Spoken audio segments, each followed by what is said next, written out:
Assalamualaikum warahmatullahi wabarakatuh. Kembali lagi bersama saya Firman Ramdhani di Uncut Sharing Sessions, di mana saya akan sharing seputar dunia psikologi dan dengan format video yang ya begini, apa adanya, tidak diedit, tidak di-cut, jadi mengalir atau apa ya, raw lah, mentah gitu ya.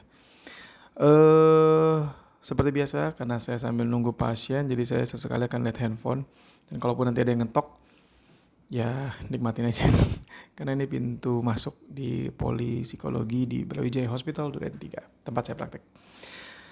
Video kali ini kita akan membahas sedikit mengenai neuropsychology. Jadi kemarin saya baru ngisi di YKPI, Yayasan Keluarga Penghasil Indonesia, itu sebuah FSG, Family Support Group, di mana menjadi lembaga atau komunitas sokong bantu gitu ya, saling membantu, saling mengedukasi, menguatkan, terkhusus untuk keluarga, orang tua yang salah satu anggotanya itu terimbas adiksi atau gangguan ketergantungan nafsa. Di situ saya bahas mengenai cara kerja otak. Tapi karena memang audiensnya kebanyakan orang tua ya atau orang yang sudah tua, jadi saya coba membuat penjelasannya lebih simple. Dan saya sudah cross check, mereka tidak begitu pusing mendengarnya. Jadi insya Allah ini benar valid, simple gitu ya, reliable, simple gitu. Oke. So, yang mau kita bahas adalah mengenai bagaimana otak kita merespon situasi yang akhirnya membuat kita emosional. Di mana otak kita tuh punya sistem, disederhanakan menjadi dua sistem. Tentunya ini simplify ya. Cara kerja otak gak sesederhana itu. Banyak area dan banyak hal yang terlibat gitu ya ketika kita bicara mengenai otak gitu ya. Dua sistem ini adalah low road dan high road. Low road ini jalan menurun, low gitu menurun. High road jalan menanjak. Jadi digambarkan ketika kita melihat atau masuk informasi ke dalam indera kita, dan informasinya ini spesifik ya, fear stimulus. Jadi stimulus atau informasi atau pengalaman yang memang spesifik bikin kita emosi lah gitu ya. Bukan cuma fear sih ya, pokoknya bikin kita emosi negatif lah biar gampang gitu ya. Misalnya nih teman-teman ngelihat ular. Teman-teman melihat ular di di pinggir jalan gitu ya. Atau misalnya ular di rumah deh, di teras gitu ya. Itu kan fear stimulus ya, stimulus yang bikin kita emosi ya. Yang bikin kita emosi, takut dalam hal ini. Nah, otak kita itu pertama-tama merespon dengan yang tadi itu, jalur low road, jalur menurun. Kenapa disebut jalur menurun? Karena ketika masuk stimulus ke mata kita menangkap cahaya. Jadi mata kita itu bukan melihat ya. Yang melihat itu otak kita. Mata kita itu menangkap cahaya. Cahaya terpantur ke ular. Cahaya yang terpantur dari ular ditangkap oleh mata kita. Kalau nggak ada cahaya, misalnya mati lampu nih ya, kan nggak kelihatan dong ularnya gitu. Jadi mata ini menangkap cahaya. Lalu masuk informasinya di-convert menjadi informasi sel yang bisa diteruskan di sel saraf gitu ya. Nerve cells gitu ya. Di sel-sel saraf dari mata kita di belakang masuk terus dan masuk ke relay sistem kita, yaitu di talamus namanya. Saya suka analoginya tuh sama kayak stasiun Manggarai gitu. Jadi semua kereta kan ke situ dulu ya, baru dipencar kemana-mana tuh. Ada yang ke Jakarta Utara, ada yang ke Bekasi, ada yang ke Sudirman gitu. Udah lama gak naik kereta soalnya. Jadi baru disebar kemana-mana. Nah, talamus juga sama. Masuk ke talamus, baru disebar kemana-mana. Nah, ada satu jalur yang deket dan cepat. Ya, yaitu jalur menuju otak emosi, yaitu amigdala. Dan memang amigdala itu kebetulan letaknya emang literally gitu. Kalau bahasa Jaksel di bawah. Dan ketika letaknya di bawah, makanya itu informasinya kayak menurun gitu, low road. Dan analogi ini pas banget. Kenapa? Karena Firman lihat ke bawah mulu nih, lagi lihat handphone, Bay. Karena namanya jalur menurun kan cepet.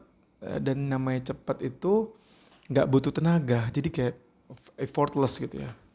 Nah, itu yang terjadi. Jadi langsung cepat terespon dengan otak amigdala, dan ketika kita punya memori tentang ular, spesifik memori tentang ular, akhirnya kita jadi takut, berdebar gitu ya. Atau contoh lain misalnya teman-teman lihat malam-malam lagi jalan gitu ya, terus lagi lihat ke pohon gitu, terus ada putih-putih lonjong gitu ya. Kalau kalian punya memori tertentu mengenai bentuk itu, gitu ya, dan memori itu terkait dengan, terasosiasikan dengan sesuatu yang menakutkan dan berbahaya untukmu, jadilah otak amigdalamu aktif, otak emosi tadi, dan akhirnya dirimu bisa jadi berdebar dan takut. Tapi kalau yang melihat itu adalah orang kutub utara misalnya gitu, orang kutub utara yang melihat ada putih-putih lonjong di pohon gitu ya, malam-malam di Ciganjur gitu, tempat saya ngelihat tuh ya. Terus mungkin dia nggak akan berdebar karena ketika otak informasi itu dari talamus ke amigdala nggak ada apa-apa, nggak ada pernah tersimpan memori mengenai terasosiasi antara bentuk putih lonjong dengan sesuatu yang menakutkan dan berbahaya, itu nggak ada, gitu ya. So itu low road. Dan biasanya emosi yang dihasilkan tuh emosi yang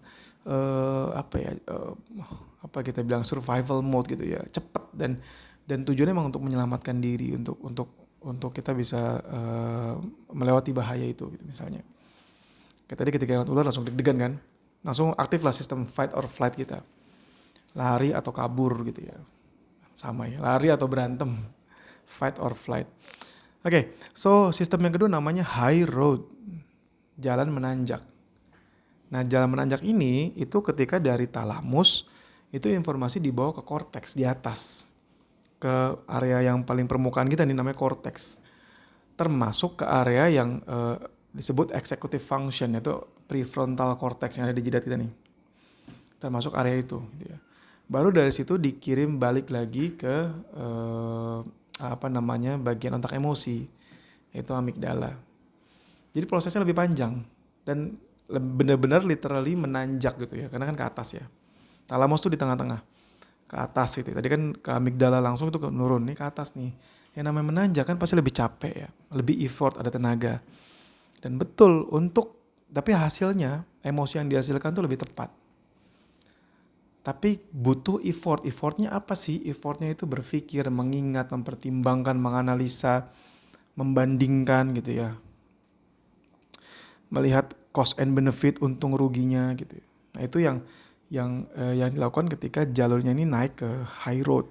Nah, ketika sampai high road, baru tuh dikirim informasi, baru balik lagi ke amigdala sehingga emosi yang dihasilkan lebih tepat. Misalnya tadi ya, ketika ingat ular itu kan low road tuh, kita ajak ke high road, kita ajak berpikir. Tunggu. Itu kalaupun ada ularnya gerak apa diem gitu ya.